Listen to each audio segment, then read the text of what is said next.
And so many of you may know KSI. KSI is a famous YouTuber here from London, where I am. He's obviously global. Loads of people follow him.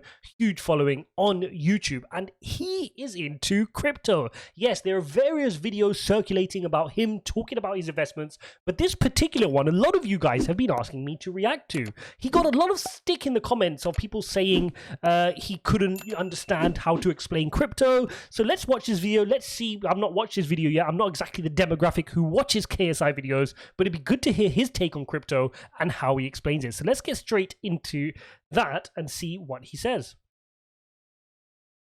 I was being told that you were big into cryptocurrency. Is that true? Yeah, I do love my crypto, man. I'm very into it. We're olds who are still trying to figure it out. Oh, really? Big time. Mate, it's the future. It's the future. Basically, buying one Bitcoin right now is like buying a bit of land in Manhattan, like years ago. Like, That's a good point. Good point to start off with. As he's right. Like it's a land grab, right? There's a limited amount of Bitcoin. If you can get some, similar to the land in Manhattan. I mean, that's a common thing, right? Oh, I wish I bought some land in Manhattan. You know, imagine what it'd be worth now. I think Bitcoin, you can think of it like that. But the bit that's not been explained is the fact that it's not just a value grab. It's actually here to democratize finance in the current existing ecosystem as well. So let's see what else Mr. KSI says. before it blew up, like just one Bitcoin. Think of it like this. You've got 21 million Bitcoin, 3 million is lost. So there's only 18, something around 18 million Bitcoin left. And it doesn't, What he's referring to there, guys, is obviously there's 21 million Bitcoin that can ever be created by definition in the coding, but 3 million are like lost or wallets which haven't been touched. They may be alive. Some of them may be like, for example, Satoshi's wallet, right? But people use those in the calculation. Sometimes they use 18 million to give you an idea. there's no inflation. Right. It's basically an asset that eventually will just keep going up in price to a point where not everyone can have a Bitcoin. You know, how many people are in the world? Like billions, and there's only 18 million Bitcoin. Eventually, it's going to get to a point where a Bitcoin is worth stupid amounts. And I feel like people are using... Look, I think he's right. And I think anybody who's new to crypto will use this as one of the explanation factors of why you invest in crypto, right? But it's a bit of a failed logic. There's a lot of things out there in the world that are limited in supply that don't go up in price, right? They're not desirable products, right? If there's a really bad album of an artist nobody cares about, you could limit the supply. It doesn't matter. If you had a really bad quality watch, you could limit the supply just like Rolex did. It doesn't make you a Rolex overnight, right? So there's a lot of fundamentals about why Bitcoin, particularly as a project, as a vision, as a mission, is creating this demand for Bitcoin, which is why people want it. And then you add on the fact that it's deflationary because of the limited number of tokens. But it's very normal for people to explain like this. I wouldn't hit out at it. Bitcoin as the new digital gold. And it's one of those things where Bitcoin always goes up. You know, I mean, over time it goes up. Like it's volatile. It goes up and down, up and down, up and down. And recently, it went down. It went up from 64K to 32,000, 30,000K. So it's volatile for sure. But if you buy at least one, and just don't do anything with it, just hold it for like 10, 15 years, that Bitcoin is going to be worth a shit ton. Wow. A shit ton. Like it could be worth over $1 million at that point, if not more. Look, I think that's a fair comment to say, right? Like sometimes it's an easy piece of advice to say to anybody, go buy some and just forget you have it. Having said that, if I was introducing myself to somebody new in terms of crypto, that's probably the wrong way to go about it. I think anybody that's new to crypto, what the message you really want to get to them is the fact that this is game-changing technology, right? And you really cannot afford to not spend 100 hours studying crypto. Go spend 100 hours. If I'm wrong, that's fine, right? But if I'm telling you there's a chance that you could be running into a multi-generational, a multi-century opportunity of being at the early embryonic stages of something so revolutionary as crypto and blockchain technology, Is it not worth 100 hours? Maybe even 200 hours, 300 hours for you to study and then dismiss it, right? That is the way you're going to understand it. Go do a deep dive into Bitcoin. Go understand it. What does it mean? Why is it important? What do people stand for who go and buy Bitcoin? Why was it created in the first place? Go ask all these questions and find the answers to them. Just what? And you paid how much? 30-something thousand for an investment that's going to be worth 20, 30x that. It's crazy. So yeah, Bitcoin is going to be huge. And that's just Bitcoin. There's so many other altcoins. There's Ethereum, which is so useful. There's Polkadot, which is also a good one. Luna, I know, is a decent one. I'm invested in. So just a word of note here, guys. I'm not saying this is the case for KSI. I don't know him. I don't know his investment strategies. I don't know who he surrounded himself with. But I just want to make one point that's really important to note. Somebody can be successful in crypto without actually understanding crypto. And this is important for all of life. You can have a really successful person in a field who doesn't necessarily know the ins and outs of that field. Okay, so somebody like a KSI could have easily put a little bit of his net worth. I mean, all the money he's made from YouTube and all the music and all the other stuff he's done, he could have easily bought a couple of Bitcoin early in the days and made good return. Doesn't mean he knows Bitcoin. Doesn't mean he can repeatably do that, right? Can he repeatably find good projects and invest in them, find the pullbacks, have good, that's the key. I'm not saying this about KSI. I'm saying this about generally when you're looking up to people in the space, find the people who can do it in a repeatable manner that really understand the technology to its core. Like he's mentioned in Polkadot, he's mentioned Luna, the good projects. You guys know that. I talk about these projects on this channel.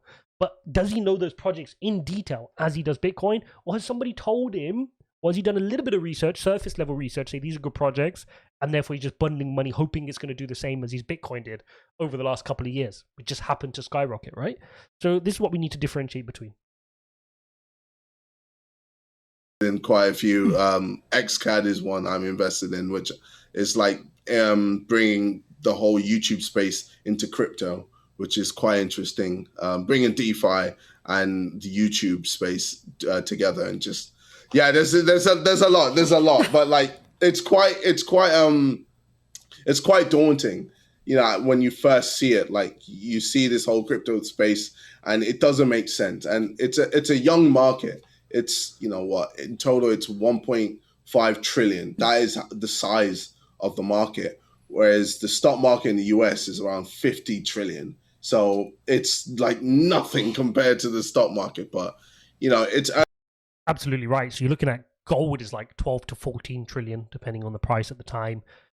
Crypto's at 1.5 trillion roughly, like he's saying. This is crazy, right? These are percentages. Stock market 50 trillion, real estate market is much more than that. Can't remember the last quoted figure. So for Bitcoin to really get mass adoption and really to go parabolic in terms of price, like you only need a little bit of this money coming across. And coming back to the point he made rightly so earlier on, if this is one of the things that hit me early on in crypto. If on the outside chance that Bitcoin becomes the de facto thing, if every millionaire on the planet just wanted one Bitcoin, just because, and think about it, for them to have one Bitcoin as a millionaire, it doesn't mean they're all in on Bitcoin. Sensible millionaires diversify. Something comes up on their radar that could be the future, they will go study the 100 hours.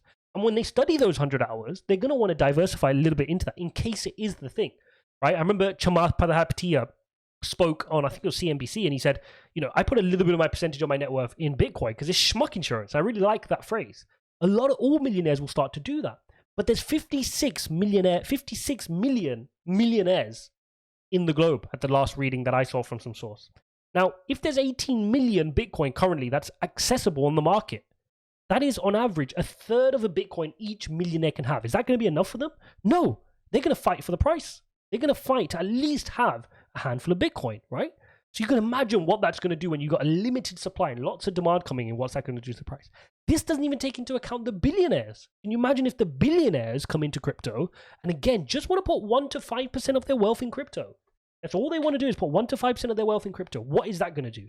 Imagine the real estate tycoon saying, let's just take what if Bitcoin could just take a slither of the real estate market? What if it could take 10% of the stock market? That's 5 trillion in market cap. Just take 10% of the stock market.